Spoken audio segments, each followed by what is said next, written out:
You are listening to the Navigating Adult ADHD podcast with your ADHD coach and expert, Zena. Hello, my friend. Welcome back to Navigating Adult ADHD. Now, my guess is that you probably pushed play on this particular episode because you struggle, just like I do, with estimating and managing your time. So no doubt some of this sounds familiar. Perhaps you think that a 30-minute task will take you just like 5 minutes, and then you're late for your next meeting. You sit down to quickly reply to an email, and 3 hours disappear into research with 20 new tabs open on your computer and some random tangents. You look at the clock in the afternoon and you are genuinely shocked that it actually says 4 p.m. What the actual fuck? Where did the time go? And you either leave way too late or, maybe like me, weirdly early, like way too early, because your brain just can't quite feel the passing of time. And long-term goals like saving money, or perhaps you are planning for retirement or writing a book, they just feel so far away and they just keep getting bumped and put off. My friend, in this episode, we are talking all about ADHD and time blindness and why it often feels like everything is either now or not now. Okay, very all or nothing. So we're going to unpack what ADHD time blindness actually is, why our brains experience this, why it is something we struggle with. All right, I'm going to give you loads of different real life examples. So, for example, like being late. If you're somebody who's always late, if you underestimate how long a task is going to take you, even if you've done it 150 times. Yes, I do have an example I have done 150 times that I will share with you, right? Then we're going to talk about, of course, what you can do, my friend, to support your beautiful ADHD brain if you're struggling with the time blindness. I'm also going to add in just a couple of quotes from experts like Dr. Russell Barkley and Ned Hallowell, because I really look to them as experts when it comes to time blindness, and a lot of their work has helped me when it has come to navigating my own time blindness. Okay, so time blindness, it is a very common symptom of people, for people with ADHD. And time for us is either now or not now. And we often don't give that much attention to the things that are not in front of us right now. So I'm going to take you back in time to give you a bit of an example. Back when I was running a travel agency and I was working long days, I was in charge of a team of, I think, around about 5 or 6 people. I was responsible for, running this business, this store that was turning over 7 figures a year. And I was, feeling a lot of pressure, a lot of overwhelm. There was always so much that needed to be done. I felt like I was constantly putting out fires, right? Like you're having to employ new staff because somebody's leaving. You're having to do a new roster, and then this trip got cancelled and this airline's gone into liquidation and blah, blah, blah. Like so much going on. And of course, I also had personal goals. I had things I wanted to achieve and do and accomplish outside of work. At the time, I remember one of those was to save money. I wanted to save money, but I also wanted to do a triathlon. However, those were things that were always pushed aside, pushed off to the side as I continued to focus on what was right in front of me day to day. Maybe that was paying my overdue power bill, replying to that email, putting an ad in the paper to get a new staff member, getting groceries on the way home, having to buy cat food because I ran out. All of that was now. And so, of course, my goals of saving money and doing this triathlon were just pushed off. So, my friend, this is why you might struggle to set goals, especially long-term goals, and feel like you never achieve them. We often don't give attention to the things that are not in front of us right now. One of the things Dr. Russell Barkley says is, wherever the now goes, we go. Oh yes, my friend. So If you have been told your whole life you are just disorganized, or you are unreliable, or this classic line, you just need a better time management system. No doubt that was said with some sort of snarky undertone. I want you to know that there is brain science behind this. Okay, the ADHD brain is wired differently, and we're going to talk about that. This is not a personality flaw. Our difficulties with time is not a moral failing. It doesn't mean we're a bad person. It's simply part of the default setting on our ADHD brains. And it's also something that with deliberateness, we can also improve. Okay, so we're going to talk a bit about that. So researchers describe time blindness as a difficulty in sensing the passing of time and estimating how long tasks will take, which also affects our ability to plan and prioritize and set and achieve deadlines. So let me give you a real life example. Me and this podcast, my friend, this one right here that you are listening to. You're listening to episode number 151. That means I have done 150 of these. I have recorded, uploaded over 150 episodes now. However, my brain's default setting is to tell me that I can research, I can outline, I can record, and I can also upload a podcast in under an hour, even after doing 150 of these. That, my friends, that right there is classic time blindness. Again, having done 150 of them, I still have this difficulty in sensing the passing of time and how much time it has taken or does take. Right? I have this real challenge when it comes to estimating how long something's going to take, even when I've done it this many times. And of course, that can affect my ability to plan, prioritize, and get it out on time.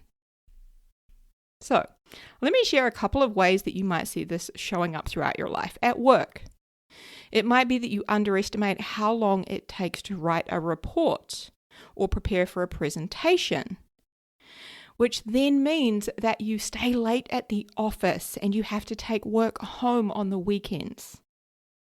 In relationships, it might be that you are always late when it comes to meeting your friends and your family, your loved ones.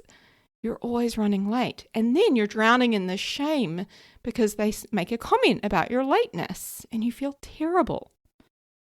At home, it might be that you just intend to, I'm just going to do a quick tidy up in the kitchen, just a 5-minute, quick freshen up. And then you hyper-focus on reorganizing the spice drawer and completely forget that Zoom call that you were meant to join. When it comes to long-term stuff, perhaps you put off taxes. You put off looking at retirements and insurances and medical checks because there are always other things that are more pressing right now. It's kind of like living in the cycle of like, oh, I'll do it tomorrow or I'll do it next week. But tomorrow never comes, next week never comes. So, my friend, if you recognize yourself here, please hear me. This is not proof that you are a lost cause, okay? It is proof that your brain does time differently because, hi, we have ADHD, okay? So, why is it that ADHD brains experience time blindness? So there are 3 key things at play here. So 2 of them are executive functions, okay? So one of the executive functions is working memory, and the second one is the planning and prioritizing executive function. Now the third thing that's at play here, you might have guessed it, it is dopamine. And I love to talk about dopamine, my friends. So, I'm going to break this down. Working memory. This is the part that holds I've got a dentist appointment at 3 p.m. today. And so I need to leave home by 2:30. But also, I need to send that email off first. Okay? Now, for ADHD brains, those pieces of information don't all stay in the front of our mind, right? The appointment exists until something more now takes over and kind of boots it off the stage. It's almost like the post-it notes on the wall fall off because we've got budget post-it notes. We didn't buy those really good 3M sticky suckers, okay? Then there's the prioritizing. Instead of seeing a nice, clear, simple order to follow, it can feel like everything is urgent, needs to be done right now, or nothing is urgent, and I can just go and do whatever I want. So you might genuinely intend to work on, the boring but important thing, but something slightly shinier, slightly more urgent, more fun, more right now jumps up and jumps in front of your face, right? Jumping the queue. Then we've got the planning. So the planning is where we are breaking a task into steps and estimating how long those steps are going to take. This is harder for us. And our brain goes, yeah, I totally can do that. Full report, reply to those 3 emails and take a shower all in 45 minutes. Spoiler alert, my friend, hell no, we cannot. But in that moment, your brain really believes that you can. Trust me, my brain really wants to believe it only takes me 1 hour to do a podcast. No, spoiler alert, it does not. Okay? So that's working memory, planning, and prioritizing. And then we add dopamine to the mix. So dopamine is the brain chemical that helps with motivation, interest, and reward. Now, ADHD brains are wired to want to chase whatever gives us a hit of that feel-good dopamine now. Okay? That might look like answering the message that just popped up on your phone, or checking that notification after you posted on Instagram. Doing that quick job that just feels a little easier and more satisfying to do. I'll just quickly do that first. Researching something interesting instead of filling in that boring form that you have to fill in for the doctor. So when your executive functions are wobbly and your dopamine system is basically yelling at you, let's go do the fun, urgent thing now, of course, the long-term stuff kind of loses out. Okay? So replying to this email now beats working on that report that's due next week. Scrolling for just 10 minutes beats going to bed early so you can get up a little bit earlier to get that walk in before work. And it's not because you don't care. It's not because you are irresponsible. It is because your brain is literally pulled towards whatever feels real, loud, and rewarding in this moment. Okay, in this moment right now. And the systems that are meant to hold the future in mind are underpowered, and their post-it notes all fell off the wall. So when you spend all day putting out fires and then you crash on the couch at 7 p.m. thinking, why can't I ever, work on my goals? Why don't I have any time or any energy left for that? Hello, that, my friends, is time blindness, executive dysfunctions, and some dopamine all teaming up. Okay? And again, this is the ADHD brain's default wiring. So once we understand this, once we know what is going on, we can start building in some supports around this instead of just beating ourselves up for it. Okay, so let's talk about that. What actually helps? What are some of the supports that we can put in place when we are having difficulty with time blindness? I am going to share with you 5 things, okay? Number 1, make time visible, okay? You have to be able to see it. Otherwise, it doesn't exist. ADHD brains are out of sight, out of mind. No doubt you will have already learned that one. For example, if you are wanting to play the guitar, but your guitar lives in the spare wardrobe cupboard, you're not going to play the guitar. Unless maybe your friend asks you about it and you're like, oh shit, I'm going to go get it out of the cupboard, right? We are so out of sight, out of mind. So if we want to know how long things take us, if we want to be aware of the time, if we want to improve our time blindness, we have to put it in sight to make it front of mind. Okay.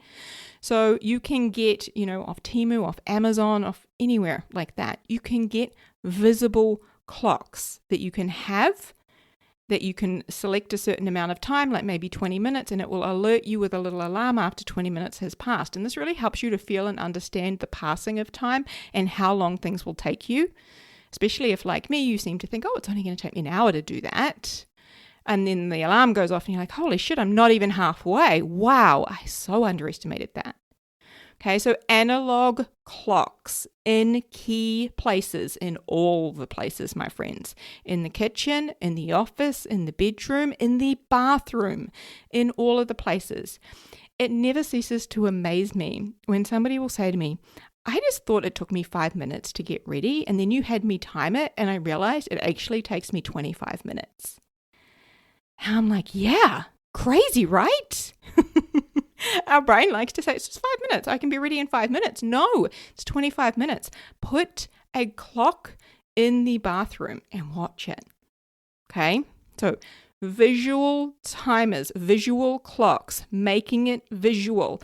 Another thing I recommend is if you are somebody who time blocks, okay, have different colors. And you're definitely going to have some sort of a calendar or a diary. I always recommend using a electronic calendaring system because you always have your phone with you. And when you're out and your friend says, hey, can you do coffee next Monday? And you're like, yeah, I think I can. And you grab out your phone and you check it and you're like, oh no, shit, I've actually got a doctor's appointment, right? Having that with you is so important. So have an electronic calendaring system. If your iPhone, like you can just use the iCal, you've got Google Calendars, just something simple.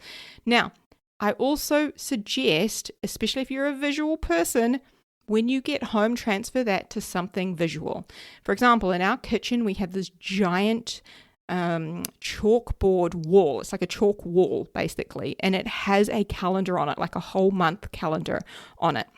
And we put all of the different things that people need to know on there so that it's visual, it's front of mind. In my office right now where I'm recording this podcast, I have a huge 2026 wall planner, and I can see like all of the key dates, all of the important things up on that.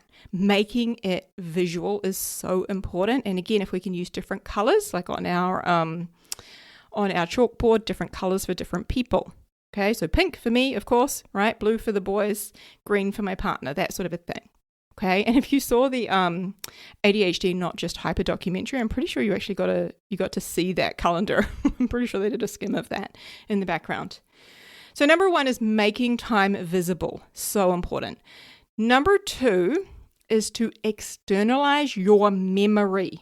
Okay, do not trust, oh yeah, of course I'll remember that.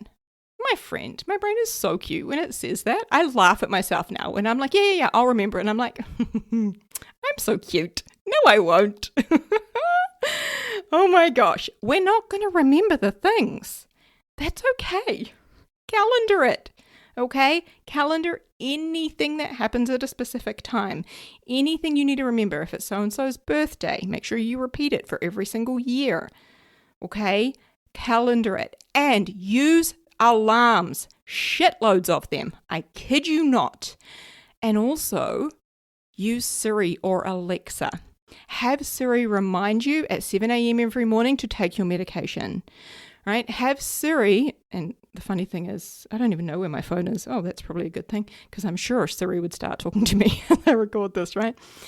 But have Siri remind you to call the doctor each month when you need to request your repeat prescription. You can literally get Siri or Alexa or whatever your digital person is to remind you to do all of these things. Hey Siri, remind me at 3 p.m. today that I need to go pick up Carter from soccer practice at 3:30.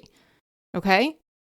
So, number 2 is to externalize your memory and don't just expect yourself to remember. So cute. Not going to happen. We're going to use the alarms. We are going to use the reminders from the Siri, the Alexa.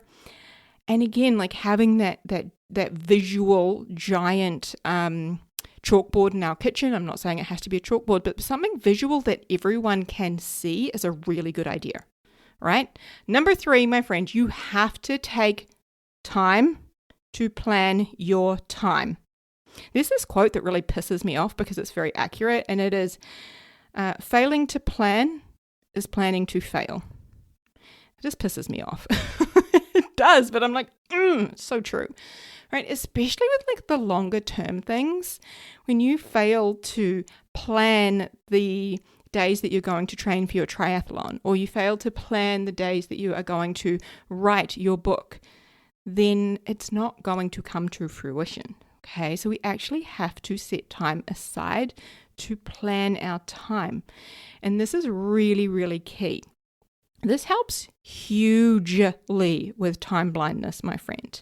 When we sit down and ask our executive functions and tell them, hey, we're not going to look at the Facebook or the Instagram or any of the things.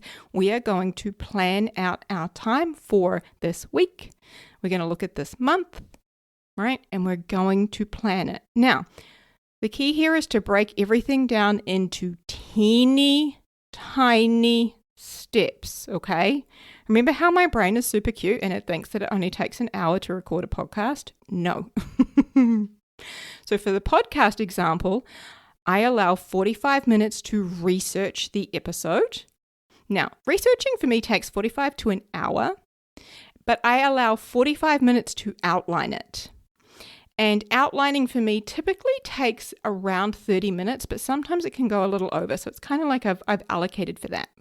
So 45 minutes to research, 45 minutes for the outline, and then I have an hour to record and upload the podcast. My friend, that is 2.5 hours right there. My cute little brain thinks it's only 1 hour, right? But see, when I break it down into the different components, the different things I do, I start to see actually it takes a little bit longer. Now, admittedly, I used to break this down, or when I first started doing this, I broke it down even further into doing the graphic for the podcast. That could take me up to 10 minutes. Coming up with title ideas for the episode, writing the episode description, okay? All of those things would take time. And my brain's like, oh yeah, I can do all of that in 5 minutes. No, each of those things could be a 10-minute task. Now, I've actually got that down over time. However, I used to break it down into those tiny little chunks to really see how long things take. All right, so my friend, as part of planning your time, we've got to break it into tiny, teeny, tiny steps.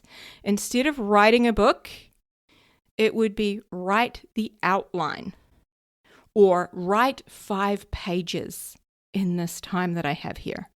Okay. Number 4 is to adjust your expectations of how long things take. Oh, my friend, I have had to learn this one many times over.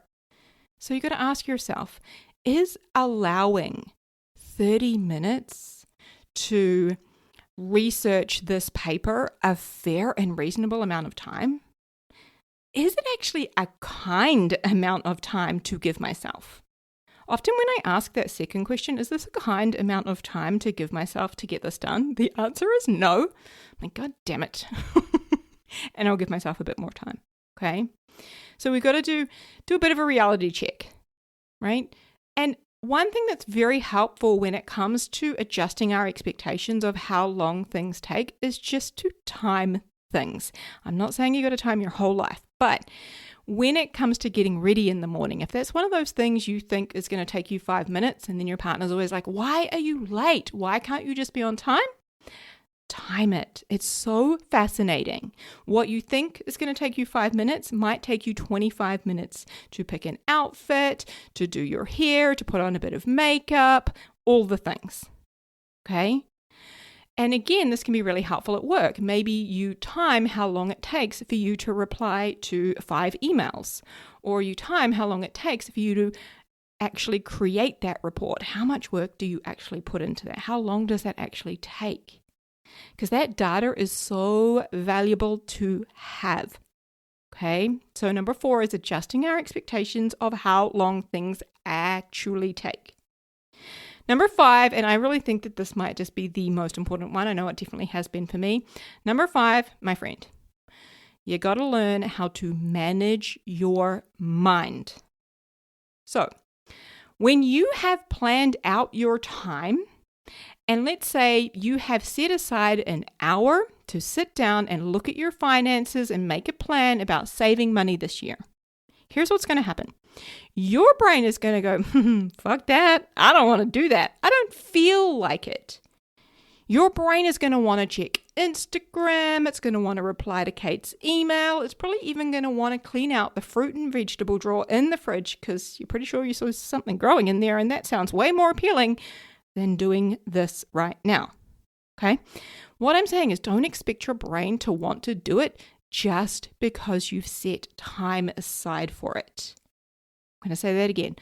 Don't expect your brain to want to do it just because you set time aside for it. I love to, when I'm coaching people, I love to tell people to imagine that your brain, right? Imagine your brain is like 2 different people, right? It's split in 2. One part of your brain is a cute little toddler running around with a knife, left unsupervised, getting into a whole lot of shit and eating all of the sugar. Okay? Now, the other part of your brain is the adult who, loves to have a good time and loves to eat some sugar and have some fun, however knows that, running around with a knife, probably not a good idea. Okay? Learning to manage your mind is seeing when they're a toddler with the knife is trying to control you and steer you off in other directions and, seek the dopamine and do all of the fun things or anything but this thing right now.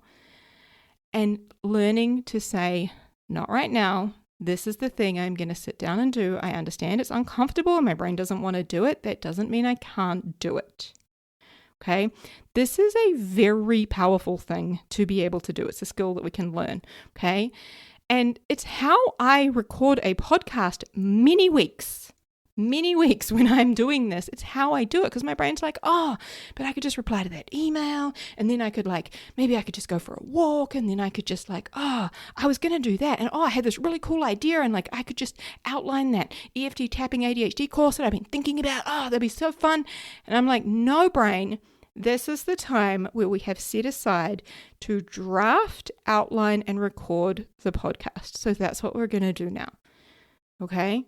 Now, trust me, my brain wants to chase all of the dopamine, and at the same time, I also get to be in charge, even though it's like wrestling a knife off a toddler sometimes, and I get to manage my mind and sit down and do the thing, even when it's uncomfortable. Okay, so number 5, learning to manage your mind, game changer. So a couple of things I want to highlight, which I've kind of mentioned throughout here, is using people and tech as scaffolding, okay? Body doubling, co-working sessions. There's apps I think called FocusMate. I'm pretty sure FocusMate is one of them. These sorts of things can be really helpful. Sharing your calendar with your partner or a colleague at work, having check-ins with a coach or checking in with your therapist or with your partner, having these regular check-ins, having somebody sit with you and help you to plan out your time and help you to plan out your calendar can be incredibly valuable. Okay? Again, using those alarms, multiple alarms as reminders, using the Siri, the Alexa, all of those things. Okay? Helping our brains, putting that scaffolding and support in place. Also, I have to mention self-compassion. You can't beat yourself into being better with time. You've got to be kind and understanding and supportive with yourself. Please stop with the beating, okay? The other thing to mention here is communication and saying to loved ones, hey, this isn't me not caring. This is my ADHD time blindness, and here's what I'm putting into place. Here's how you can support me. Okay, asking for that help, communicating with the people around you. Hey, I'm not running late because I don't care about you. This is something I struggle with. It's part of having ADHD is this time blindness. Here's what I'm doing. I'm doing these things to support myself. And here is another way that you could support me and help me with this too. Okay, so I just want to mention there, self-compassion, communication, so important. All right, my friend. If time has felt slippery for you, if you can really relate to living in the now or the not now, to constantly putting out fires and wondering why your goals for your life are just never seeming to eventuate or get anywhere, I really want you to hear this, okay? You're not broken. Your brain is just doing time differently. So in this episode, we have talked about working memory. We've talked about the executive functions of planning and prioritizing as well. We talked about our spicy dopamine system and how all of this teams up to pull us towards what feels loud and urgent and fun right now, right? And in doing so, it's pulling us away from potentially the future we want, the future us that we want, okay? And we've also explored some really practical ways that we can work with this ADHD brain wiring instead of just fighting it. So we talked about making time visible, okay? Getting stuff out of our heads, not expecting ourselves to remember, using checklists, using visual wall calendars, reminders on alarms, all of this. We talked about the importance of breaking things down into teeny tiny little steps, okay? Planning our time. We need to spend time planning our time, being more realistic and really a lot kinder with how long we give ourselves and how long things actually take. Okay. Also, we talked about that part of like managing your mind, not expecting yourself to want to do the thing, and instead learning how to manage your mind and take the knife off the toddler who is running around inside your brain. Okay. And lastly, we just touched really quickly about using the tech, the self-compassion, asking other people in our life to help with that support and that scaffolding. Okay, so if this episode has helped you feel seen, given you some language to explain time blindness, please share it with a friend, a partner, a workmate, anyone who needs to hear this. And if you have 30 seconds left, I would love it if you could just leave a quick rating or review for this podcast. It makes a huge difference in getting this into the hands and the ears of more adults with ADHD, right? Helping those people who need to hear it. Okay, my friend, thank you for spending some of your very precious time with me today. Be kind to your brain. Huge, huge love. Hey friend, if you want some more help navigating and thriving with ADHD and some help applying everything that you're learning here on the podcast, then head over to our website, navigatingadultadhd.com.